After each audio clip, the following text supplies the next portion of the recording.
good, everybody? I'm Tony Yotes, lead developer of Yotes Games, and I think it's about time to share what we've been cooking up over here. It's a little labor of love called Battle Gym Ponies. So this is a Pokemon-inspired monster tamer type game where you command a pony that can shapeshift into other types of ponies, sort of Ben 10 style. So I started working on this project way back in 2015 and got about as far as that decent looking demo for Steam Greenlight. Shortly after posting it there, I lose all of the project files due to technical derpages and have to restart the entire game from scratch. Luckily, I was making friends on my new programming job, and they convinced me to stop chasing this dream solo. Since then, we've been growing in number and rebuilding the game to be even better than it was before. So let's dive right in and see what we're working with now. So the core idea of this game is rock, paper, scissors combat. You each have one pony that can shapeshift into 3 different forms. You have to outmaneuver your opponent. So let's go into a versus match and see what's up. Now in this game you can either do a random battle that just generates a team for you and them instantly, you can get right to it, or you can set up a custom match with your very own rules. You can mess around with settings like, oh, what levels are we going to play with here? Or how many ponies does each team get to pick from? Or should we allow items in this? And how difficult should the AI be? Now you can also select which level you like. We'll have a whole bunch of different varieties in here. And then it takes you to the team select, where you get to pick from all the ponies you caught in adventure mode and have them duke it out Pokemon Stadium style. Look at all the different varieties of ponies you want. You have everything ranging from cute and tiny to cool and wiggly. This one looks pretty sharp. We got defensive walls. You can pick from any type of pony you like. And we even have this feature called chromas. So every pony comes with this alternate color palette you can toggle on and off. In the real game you'll have to unlock this ability. You're going to want to create a team with well-balanced stats and elemental classes. And then you want to hook it up with an equip. So we have all this battle equipment, with each one boosting a certain stat or giving you some type of edge in battle. And this one item will apply to all the ponies that you're picking from right now. So you gotta choose something that would benefit your team layout. As for regular items, for versus match you'll be picking from reviving a KO'd pony, fully restoring your health, or fully restoring your energy. So one of the unique concepts here is that you have one pony, and that one pony can turn into all these other ones. That one pony has a name, but those things it turns into, each of those has a name. There's Ben 10, then there's Forearms, right? It's like that, but for each of these pony forms that yours is turning into. And you can give each of them nicknames. So by just moseying over to this little notepad icon, you can tap it and give them whatever nickname you want for that species. So normally they're called Simpers, but perhaps you want to call it Old Smoky. In battle, you're going to be referring to that form as that nickname. But then you can give your pony a name, as in the pony that's turning into all these nicknamed things. So by default the name is Epona, but you can change it to whatever you like. Now once you've decided who's on your team, you might want to alter what attacks they're going into battle with. So you can change their moves. Each pony has 4 distinct move slots with a certain type of move that fits in there. Like light attacks, heavy attacks that are more expensive to use, status attacks that don't deal direct damage but do something wacky, or even tutor moves, which is your chance to throw the enemy a curveball. So let's take a look in here and see what status move we could change around. There's a whole bunch of varieties, different effects for each one, pros and cons. Like no one move is going to be more useless than all the others. So let's pick this one. This will make you think harder about which attacks you're bringing into battle. Like you can't just arm up with the 4 strongest attacks in the game. You have to round out each pony so that you're ready for any type of thing that could come your way. If you want to know more about what a certain move does, you can always check out the move details, which breaks down more of the mechanics for you.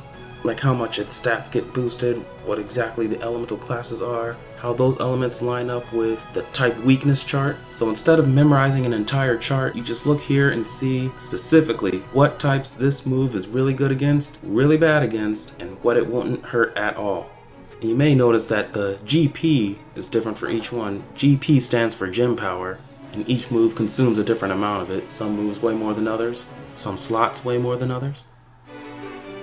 And when you're all done, you can pick a neat little nickname for this team composition you have. Save it for later. It'll be up here in the presets menu. So next time you play versus match, you can pick from a setup you liked before. You can store about 20 of these for now. And you can even shift the order. Maybe put your favorites at the top. Now another neat thing you can do in here is generate a random team at the press of a button. So now you're facing a brand new opponent, you didn't even have to think that hard. So let's get some glasses on this guy, because glasses make you about 20% cooler. You may be wondering what's up with these little dots in the top corner of all these ponies. Well, those are BVs. So in this game, each pony can get a little boost in a certain category of stats as you level up.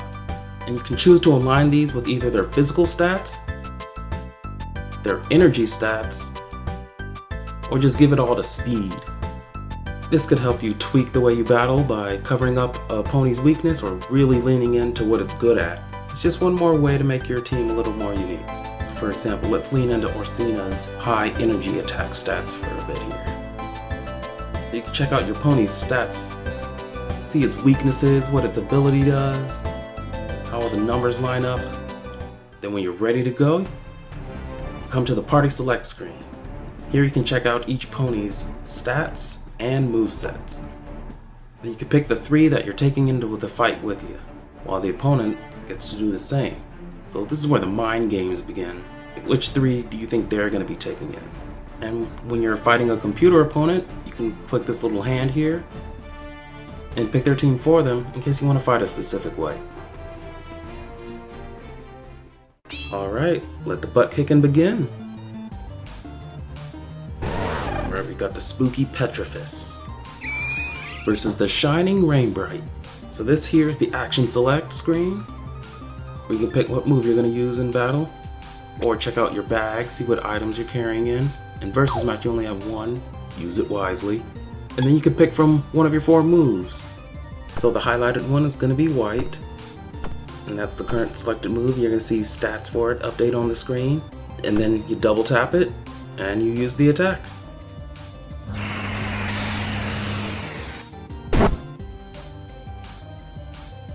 Oh, this guy's trying to burn me alive. Well, I certainly shouldn't stand for that. But what to hit him with, right? If you're not sure what a move does, you can hit this question mark icon here and bring up the class menu chart so you can see what that attack would do. You'll also see a description, let you know if the move has any side effects worth knowing. And remember, this class matchup chart takes into account your dual class move and its effect on those elemental classes. So that chart claimed that ghosts can't be hit by key attacks, and it was right.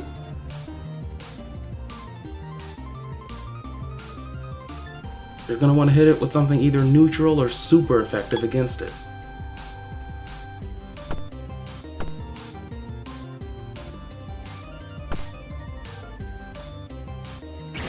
This guy is also part fire, so he's shrugging off my ice attacks.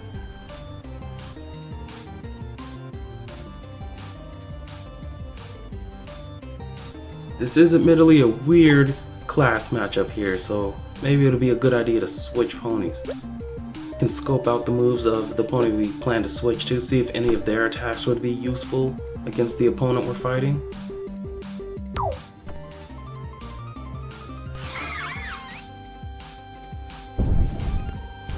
Scorch my little pony bot.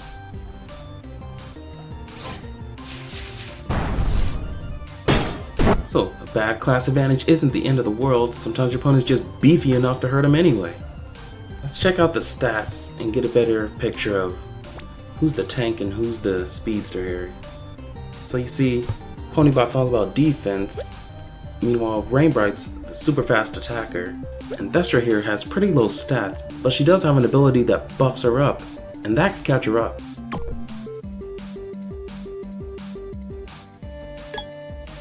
Maybe I should try a Chaos attack? No, Iron Coat!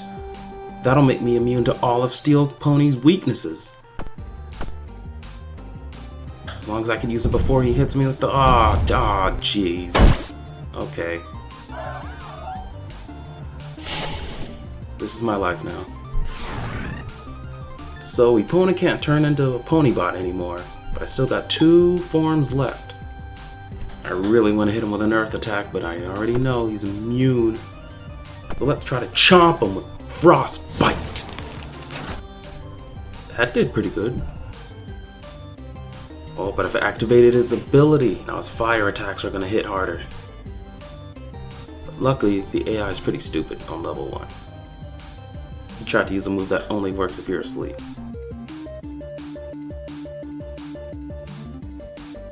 Now Thestra gets her buff on. So the idea here is to make each pony have a viable use in combat. Like, there's no useless ponies in the whole roster that just doesn't stand a chance against a legendary. Like, every single pony has a combat purpose. So even Thestra here, a little scrawny, but her mechanic makes her get stronger as the fight goes on. The longer she stays in there, stays scrappy, she's gonna get powerful enough to fight back. I just think it's pretty neat to have a use for the little butterfly ponies you catch at the beginning of the game, all the way to the end of the game. It makes combat more interesting knowing anything that you've seen over the course of the game could come back and hit you with a new surprise later on. Let's try hitting it with that Megaton kick! But it failed. Failed? But why'd it fail? Like, miss I can understand, it's a low accuracy move, but... Oh, she's using a counter! Okay. Ow. So it makes my move do nothing while she hits back with double damage. But it would be a good time to start using that healing item though. It's too late to save Ponybot. And Thestra's already at full health, but we can restore Rainbright back to full health.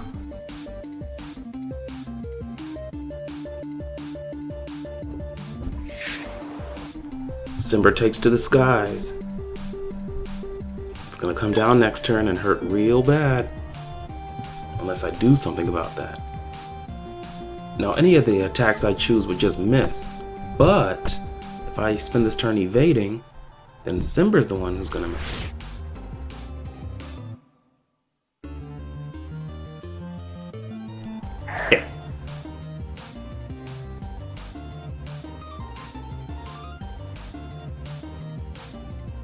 So now Simber's back on the ground. That was a dive crash, so it took a little recoil damage. And my Rainbright comes back right at the end of the turn.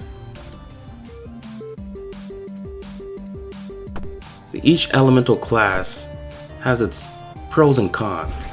For example, light attacks are usually some of the weakest in the game, but they're also some of the only things super effective against those really wily ones like ghosts that's immune to most things, or how fire's mostly about all-out attacks, plant is about restoring your HP, and there's even a chaos class, which is really mostly effective against itself. Or is it just immune to itself? We're still balancing out the elemental chart. We're trying to build synergies between all these elements and movesets to make this game a lot more strategic and fun. The ideal situation is to have this be a thinkin' bronies game, where you're doing a lot more than mashing A on the strongest attack until the opponent dies. They're gonna throw curveballs at you, they're gonna switch forms and you didn't think they would. They're gonna have the moves that you didn't know they would have. You're gonna have to use your mana pool wisely. Stuff like that will help the rock, paper, scissors combat stand out from the monster tamer games that we know and love. And in between turns you can check out the stat buffs with these cards here that slide out. With a move like Rave, when you miss, you end up dizzy.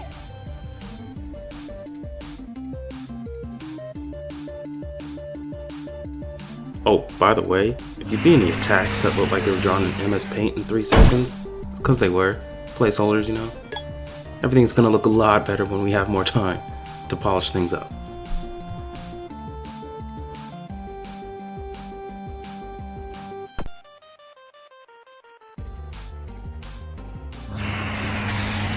Taking off chunks of HP 17 at a time.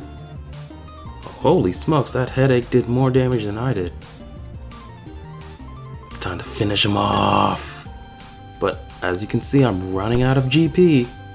When a pony is running so low on GP that they can't use their standard light attack anymore, it gets replaced with a move called Tackle, where you just throw your body at the opponent, take some recoil damage, and hope they get knocked out. Each turn, every pony revives about 2 GP, so that eventually they get to a point where they can attack again with their full arsenal. And then Tackle. Ah, there we go. Out. Now, where's that chicken dinner? Okay, so from here you can rematch instantly, or go back to a previous menu, change a few things around, fight again.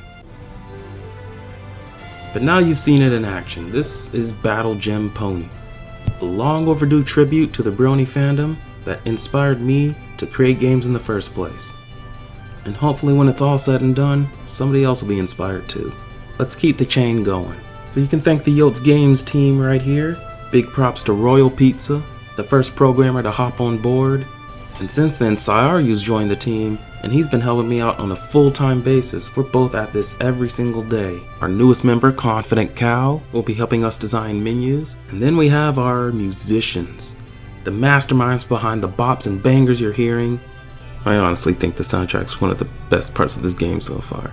If you're one of our patrons, you can give the current soundtrack a listen on one of the recent posts we have up. The Yotes Games team is made up of some of the smartest, most talented people I know. Sometimes I'm amazed they even want to work with me, but I'll always try my best. Here you'll see a bunch of our social media channels, and a link to the Kickstarter, which is in preview, as in I haven't added the pretty pictures and hit the launch button yet.